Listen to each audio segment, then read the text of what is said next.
Good morning to you. Good morning to you. Good morning. Good morning. Good morning to you. Hey, what's happening? How are you? And you and you. Yes, you. How are you?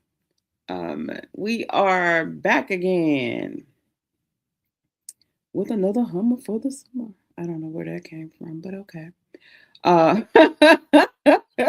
we are back again here with our series of reading. We're working our way through the scriptures, Standard 66. No, um, I found a gentleman the other day on YouTube who's doing a daily reading of the hmm, Ethiopian Bible. It's really interesting. He also does readings in like Amharic and all those other things. Much smarter dude than myself. Much more capable and informed than myself in those things. But he is, there may come a time when we're doing Hebrew reading. So my sister Shanti has already done that. So you all can go follow her page and look through some of her old videos. She does a wonderful job with it. I'm staying in the lane where I was placed, which is to provoke you to do some reading on your own by a little bit at a time every day. Genesis 43, reading through some things, and we're on Genesis 43, but just reading through some things, looking at some things, discussing a few things along the way, giving you some things to maybe go back and at some point, do some individual study um, on your own time. Do some individual study on your time, and where you can actually get in and study. Stop and look at the things that are really intriguing to you or interesting to you, and yeah. So we are going to pick up where we left off reading with our brother Joseph. And thank you, my brother Demetrius was on last night when we kind of went back and kind of did the, lessons learned thus far from our brother Joseph's story. And because it's been interesting, but we're picking up today and moving on. It was Genesis 43. We've got quite a bit of reading today. So um, we are going to. Oh, really? You gonna outtalk me, Tracy? Fine. Uh, we are going to pick back up at Genesis 43 here, where we have yesterday we read. We did sort of a recap of some of the readings from last week and just some lessons learned. Quickly, I'll share the things that I talked about. Guard your dreams is one thing we learned from Joseph. Really being mindful of who you're sharing your plans and strategies that the Lord gave you. Not talking about isolating yourself. Not even talking. Not definitely not talking about dumbing yourself down, making yourself smaller, putting on some humility for others, but simply being wise with who you're sharing your strategies and your plans with, mainly to avoid getting into the sabotage thinking that sometimes happens when people don't understand your passions or don't understand those visions that are from the Lord, and not just something on your heart to do, not just some great idea that you have, but really the things that the spirit is showing you about who you are, what you are, how you're to be used in the kingdom, what steps you're taking and strategies you're using. No, that's not to say that you shouldn't have someone who provides you with wise counsel and accountability, because you do need those things. But just being mindful of who you're sharing with, because too, you want to be mindful what discern how people celebrate you, discern where the favor that you're experiencing, the grace that you're experiencing for your assignment. Discern how people are celebrating you. That's one of the things that was really interesting. Like, it was already shown that the favor on his life was despised by his brothers, But then you also start talking about, oh, God's going to use me. And oh, I've got plans to write books, and I'm thinking about going to school to improve my knowledge, my biblical knowledge, and out here working on my presentation style, so that I'm learning how to go forth in front of people better, all of those different strategies. But as things start to fall into place for you and you begin to progress and they start seeing things happening for you, be mindful of who celebrates you and how they celebrate you. Are they celebrating you as a fan, or are they keeping up with you just to see what you're up to? The onlookers, the scoffers. I try not to throw people over in the book of haters, but guess what? You do have people who don't want to see you advance, who actually are opposed to you. I think your only enemy is Satan, Hasatan, but you can have those detractors and those naysayers and things like that. That again will cause you to, lose focus, because you're distracted. You're focused on them more than you're focused on the assignment. And eventually, especially once you make them a hater, you can become more focused on proving them wrong, overcoming them, than you are on the one who sent you. And so then you're operating not from the pure motives of your heart, that in the desire that the Lord gave you. You're now operating in a way where your focus is them instead of him, and just sort of the pure motives of your work have been tampered with. And I think you want to be mindful of those kinds of things. And then the third one that I learned from, or learned and was reminded of this walkthrough with Joseph, is just the importance of servantry, the importance of serving. We see him serving everywhere he went. He served. At the beginning, he's serving his father in a way that bugged his brothers, but he served his dad. He served whether he was, when he was in the dungeon, he served. In the palace, he served. Everywhere he went, he served. And because of the vision on his life, because of because of how the Lord was going to use him, he served the nation. Just even as a leader, we've got to learn how to serve. And we talked a little bit about, making sure that even as you see yourself elevating and moving on in the things that the Lord has told you He's going to prosper you in, don't lose your ability to serve. You should be as comfortable with a vacuum cleaner as a mic. You should be as comfortable with a mop and a broom as you are with a seat on the dais. Moving as a part of your pastor's entourage. Like, you should be as comfortable on the cleaning crew. You should be as comfortable ushering as you are in all of those, grabbing a mic and singing, or, performing on a stage. If the Lord is using you, then one of the most powerful ways He's going to use you is to serve. And yes, preaching is serving. Yes, dancing is serving, with helping move forward with the service. But the practical servantry is the thing that I'm talking about. He didn't just serve as a ruler. He served the people. And so those were three of the things that we talked about. But anyway, we're about to get into this chapter 43 of Bereshit, or Genesis. We're looking at Joseph, our brother, and his brothers as they make their return to Egypt, because, as verse 1 is going to remind us, why they're there. We've now introduced all of the brothers, Joseph, Benjamin, Yehuda, Judah. Those guys are about to be really pivotal in this telling of the story so far. And here we go. Genesis 43, Joseph's brothers return to Egypt, or Mitzrayim, if we must. It says, and the Ra'av, or famine, was sore in the land. And it came to pass, when they had eaten up the corn which they had brought out of Egypt, their father said to them, go again, buy us a little food. And Yehuda spoke unto him, saying, the man did solemnly protest unto us, saying, ye shall not see my face, except your brother be with you. Oh, and of course, if you didn't notice, we are back in our King James today. For the sake of reading, I really didn't enjoy using Net for reading. Net is more my study. And my intention was to go back to NASB, but once I got started and was doing King James, there's a reason I want to use the King James today. We'll see as we talk a little bit later. But we're back in the King James today. I know you'll be fine. You'll make it. I'm reading with you. You're gonna be fine. Don't trip. Okay. If thou wilt send our brother with us, we will go down and buy thee food. But if thou wilt not send him, we will not go down. For the man said unto us, ye shall not see my face, except your brother be with you. Now, the man that they're talking about is who?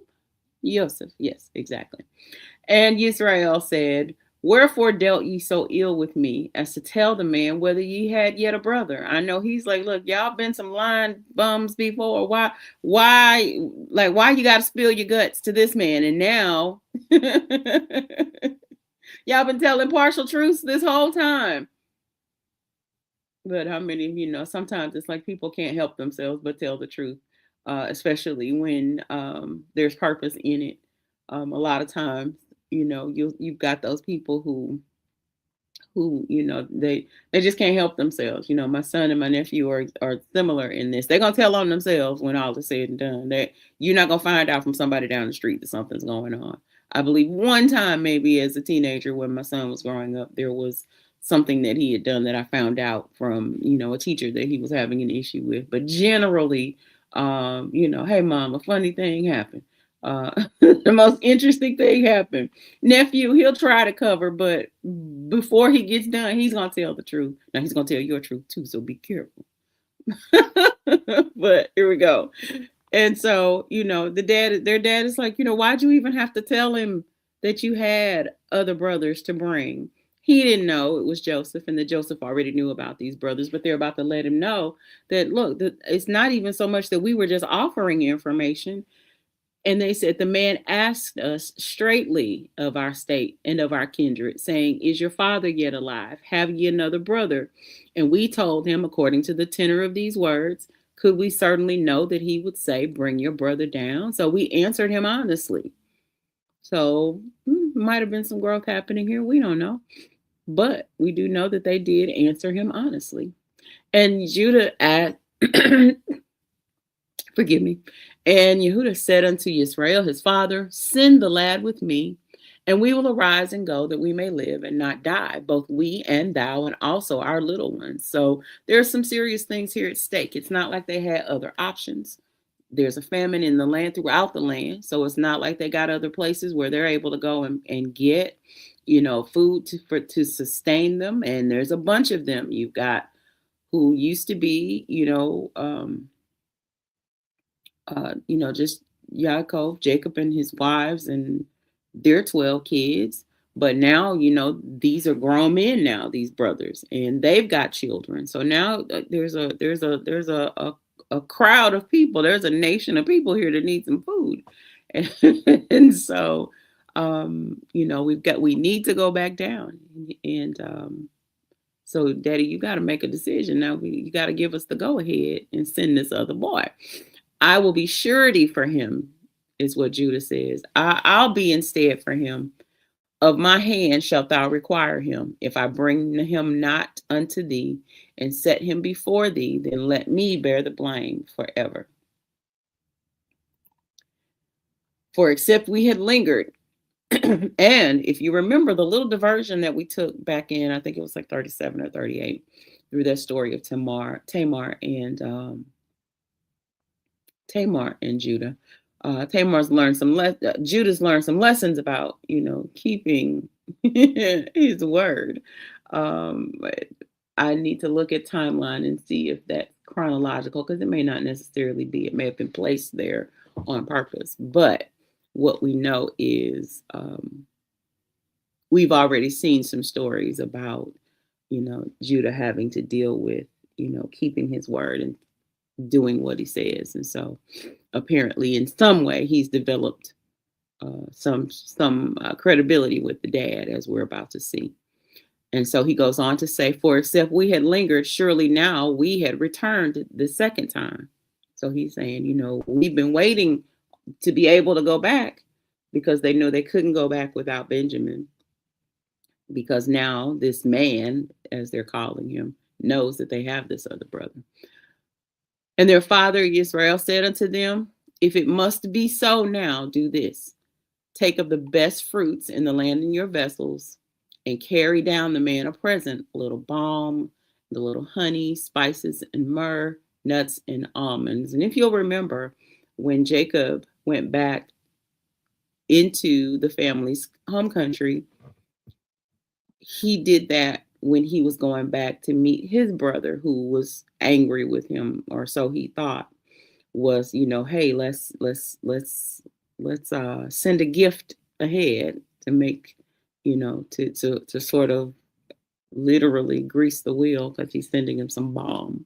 But to kind of, just in case this man is upset with us, let's sweeten the deal and take double money in your hand, and the money that was brought again in the mouth of your sacks. Because remember, last time when they came back, the money that they had taken to pay for grain, to pay for food, when they made it back home, they found that not only was the food they paid for there, but the money that they had given them for it was in their sacks as well. So daddy's telling them, look, so clearly they've got plenty. So they've got money. What they don't have is food. So you know what? Here, take extra money with you. Take double money, he said. Take money extra plus the money that they returned to you the last time. Peradventure, it was an oversight. And then he relents. Take also your brother and arise, go again unto the man.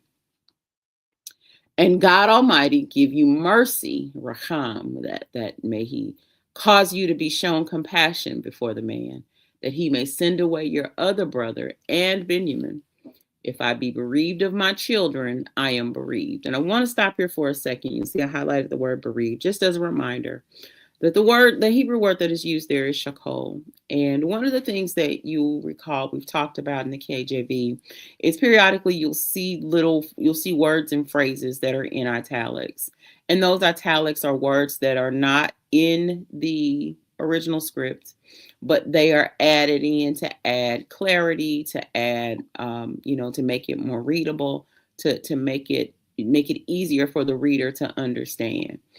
And I thought this one was a really interesting example of that, because so many times you hear some of the critics, some of the regular critics that you hear of using certain scriptures talk about, well, they've added things in. And this is an example that I think really perfectly shows that when those words are added, it is literally for the ease of the English reader, not to change anything, because the word that is used here for bereaved, here and here, same word is used, but the word that it's used is shakol. And what that word is talking about, it's not just talking about losing a person from your life. It's specifically talking about losing a child. That word is specifically used to talk about losing your child. And so as a result of that, it's a perfect example. It was a perfect thing for them to add here, so that you understand it's not just talking about losing someone in your life to death, but it is talking about being bereaved of your child, losing a child. And so you see that adding there. So don't listen to a lot of the things that people say. They sound good, but when you really sit down and start to look at, some of the more faithful translations of scriptures, there was a very academically sound reason for some of the adjustments that were made to the wording that is used. It is so that you and I, who don't speak Aramaic, who may not speak Hebrew, who may not understand Greek, may not. And the good part about it is people call it hidden, but you can actually sit at home and literally for free go out and find a copy of the Septuagint, learn Greek, and do it yourself. You can go out and purchase Hebrew scrolls, or you can go out and find, there's so many free websites where you can look at the things. So it's not hidden. It's simply, you just have to do the work. But people will call things hidden to convince you that the scriptural information isn't readily available to you. And that, while there are some things we know over the years, there have been tamperings. We know that there was a time when, slave owners, edited the scriptures to remove, passages that talked about freedom, and that would have caused slaves to even desire to be free, and used to keep them in a docile place until, but the Lord's purpose is always going to be fulfilled. So don't believe people when they tell you crazy things like we needed to be in slavery in order to get to know Christ. No, Christianity was being spread on Africa long before it hit America. So don't believe those things. Those things are absolute lies used to tear you away from your faith and to begin to add those seeds of doubts, because there's so many things that we don't understand. There are too many people who do understand those things. And if you're in a healthy church, your pastor understands some of those things. I don't say that everybody's in a healthy church. I know that there are some pastors that mislead the people. I know that there are some pastors who are unlearned and don't take the time to really learn the things that they should to be able to teach their people.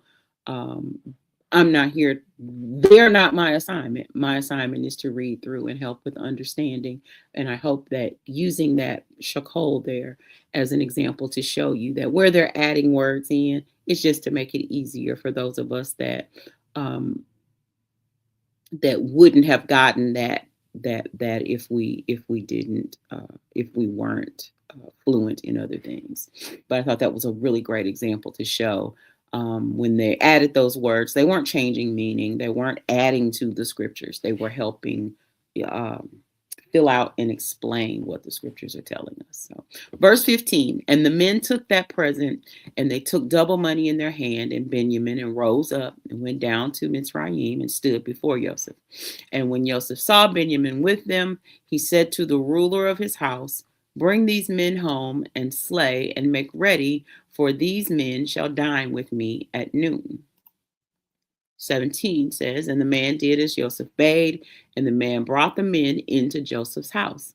And the men, the brothers, were afraid because they were brought into Joseph's house.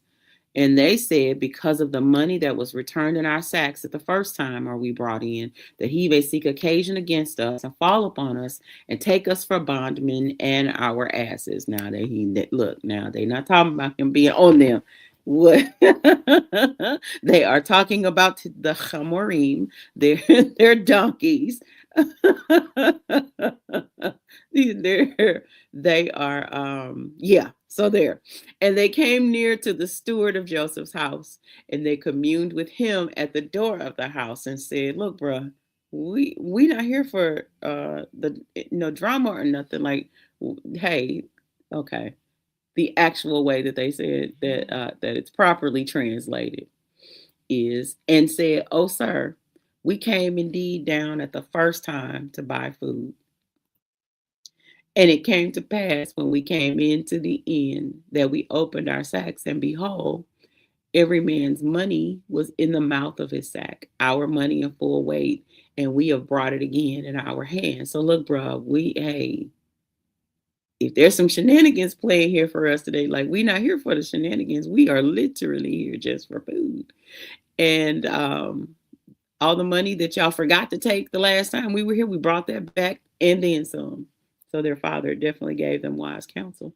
And he said, peace be to you. Shalom, bro. Calm down. Fear not. Your God, Elohim, and the God of your father, hath given you treasure in your sacks. I had your money, and he brought Shimeon out unto them. So their brother, remember, their brother Shimeon was left as, down payment, to make sure that they had reason to come back at some point.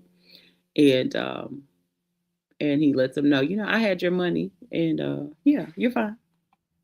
The Lord has caused you to prosper. We know you didn't steal from us. So there's that. But I highlighted here your God. And remember, we talked some time back about the different forms of certain words. And this one here is your God in Hebrew. There's a plural form of that word, and there's a singular form of that word. Elohim is a plural your God. And then the your Elohim, and then Eloheka, that's a singular you. If I'm just talking to one person, I would say your God as Eloheka. If I'm talking to a group of people, as he is with talking to these brothers, he would say Elohim. Okay, just a little Hebrew side note. And the man brought the men, and the man brought the men into Joseph's house. Sometimes you just have to slow down and read it. It's not as confusing sometimes as we think it can be. It can be. Don't get me wrong. You start reading Romans in Hebrew, and I mean in English, and dear Lord, in King James, yeah. It can be confusing. So don't but don't let that deter you. There's so many translations out there that are a lot easier to read and are faithful to the original intent. So don't play yourself thinking you got to try to figure out Old English. You don't. And the man brought the men into Joseph's house. Sometimes it's just a matter of slowing down, hear what you said, read what you said, comprehend. And the man brought the men into Joseph's house and gave them water, and they washed their feet, and he gave their asses, their chamorim, provender, or which is just a bowl of something to eat. And they made ready the present against Joseph. Against Joseph came at noon, for they heard that they should eat bread there. And when Joseph came home, they brought him the present which was in their hand into the house and bowed themselves to him to the earth. Remember, Daddy had them bring all that other stuff plus double money. And he asked them of their welfare and said, Is your father well? The old man of whom ye spake, is he yet alive? And they answered,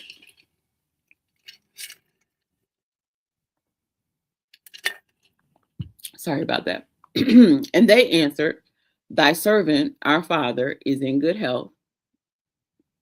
The word that's used there is shalom. And he is yet alive, Kai. And they bowed down their heads and made obeisance, which is they prostrated themselves, not prostrated themselves before him, which is just a bowing down, showing further, submitting themselves to him. But I love what their answer about what was going on with Jacob, and I think that it's a guide. It's a helpful thing for us to be mindful of, because what they said here is, he's at shalom. His state is peace. He is peaceful. He has peace, but also he has his life. And if we can just be thankful every day, for the fact that we have life and we have our minds intact. As the old folks used to say, a reasonable portion of our health and strength.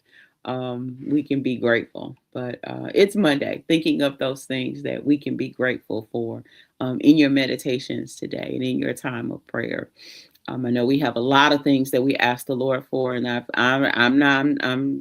the same. There's so many things that I have up before the Lord, more spiritual than natural, but definitely some natural, tangible things as well. But what's your gratitude going into prayer? I'm going to make my supplication known to you because the Bible told me to. But I'm also going to pour my love on you, Father. I'm going to, to get to that perfected level of intimacy and heartfelt gratitude with the Lord that David expresses in his scriptures, in the Psalms that we see. I only imagine that what he actually said to the Lord was even more profound and even more loving. But just a reminder today, be grateful if you have peace. Be grateful because you have your life. You still breathing, you still good. It's just a matter of getting that shalom, that peace about whatever the situation may be that you're dealing with. Let's keep reading because I can talk about that forever. 29 says, and he lifted up his eyes and saw his brother Benjamin, his mother's son, and said, Is this your younger brother of whom ye spake unto me? And he said, Elohim, God be gracious unto thee, my son.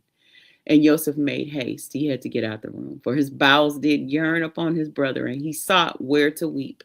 And he entered into his chamber and wept there. He had to go get by himself because he's now so emotionally overwhelmed.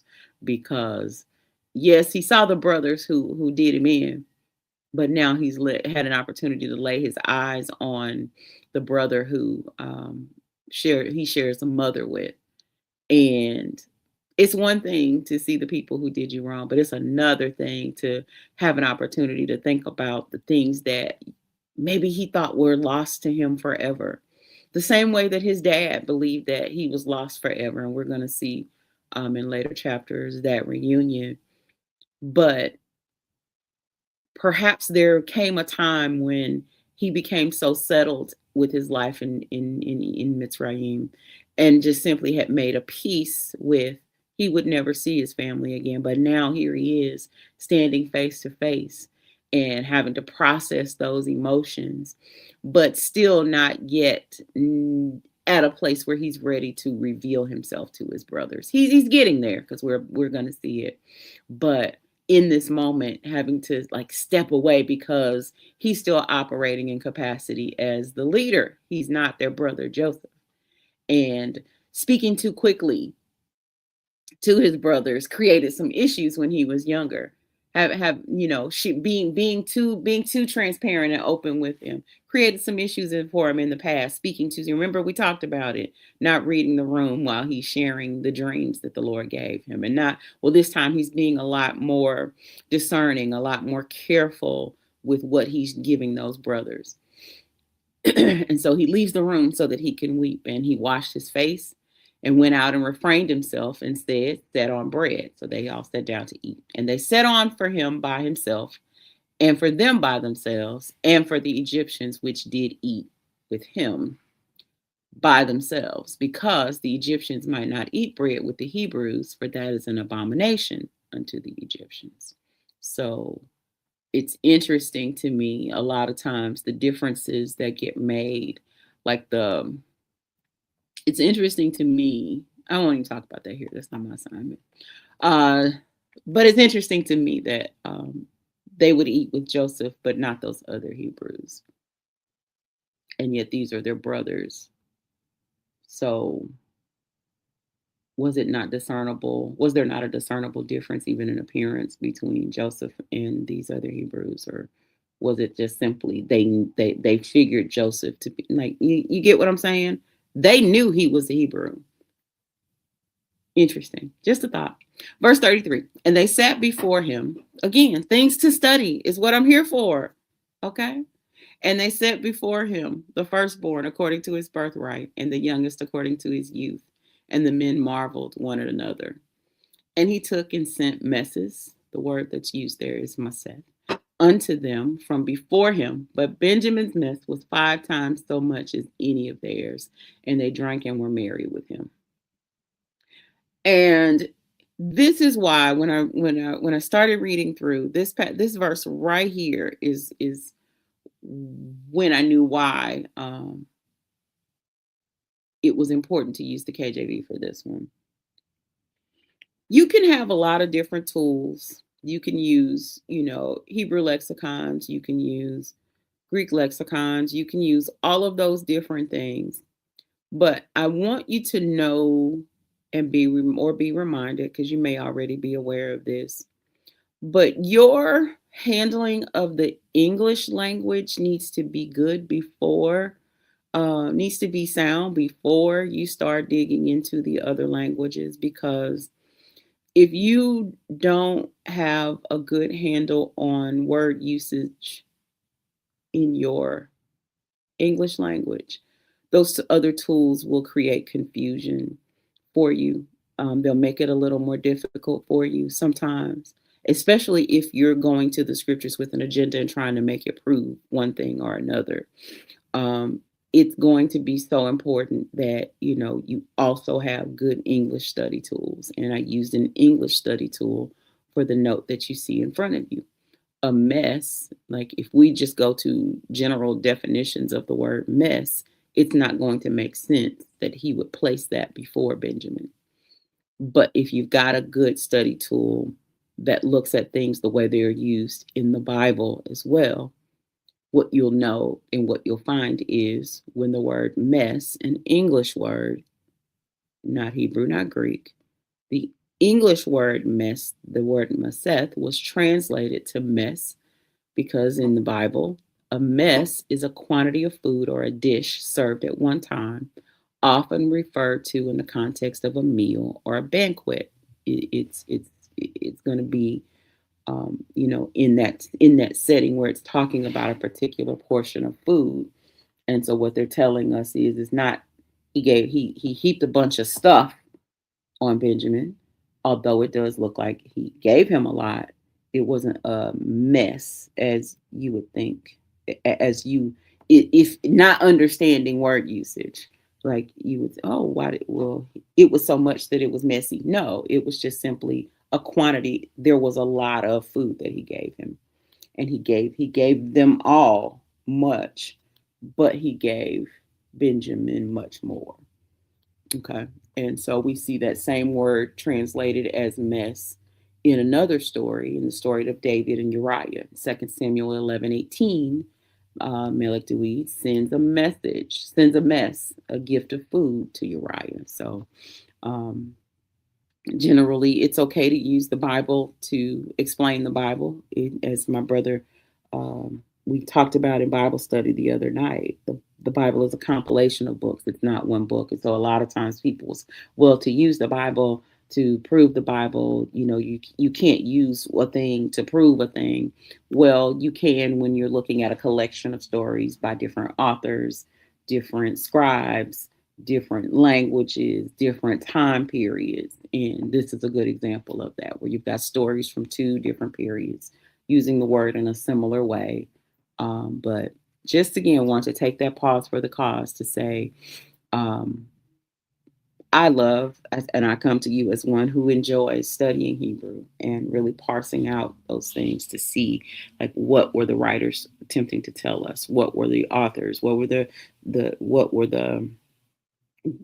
words that were used? I believe that every word was purposed um, in translations. And so what was the original telling us that we may miss in some of the translation upon translation upon translation, and meaning can be weakened as we get further and further away from the original text. So I enjoy even working it with the ancient language, and looking at some of the pictographs. I enjoy that kind of stuff. Big old nerd. Uh, but there's so many tools out there. It's not hard. You don't have to be a big old nerd in order to be into it. Particularly if you'll download. I know I use eSword more so than Logos. And eSword even has, free lexicons that you can download that will walk you through those ancient meanings. You don't have to sit down and figure this stuff out, by yourself. And you definitely don't need to attach yourself to some teacher that you don't trust. Find somebody that is trustworthy. Yeah, and I'm telling you, you don't have to be an island. I understand the reasons that some people don't connect with churches and don't trust pastors and things like that. I understand all of that, but what I'm saying is, you at least need somebody that you're working with to help you know for certain that you're just not out in left field. I see so many people just kind of ending up connecting with strange groups and strange teachings, false doctrines, for the sake of having somebody who thinks the way that they think. Sometimes you need your thinking opposed. Sometimes you need to be pointed in the right direction. Sometimes you need that. And so, yeah, I'm okay with that. But let's go. We'll be back tomorrow. That brings us to the end of Bereshit, or Genesis 43. If the Lord allows, or say if the Lord will, and the creek don't rise, we'll be back here tomorrow with Genesis Bereshit 44, where we see Joseph being a little more purposeful, not just throwing all of his stuff in front of his brothers and leaving it to them to be dismissive, or angry with him or upset with him. He's taking time, and he's showing us how to do it.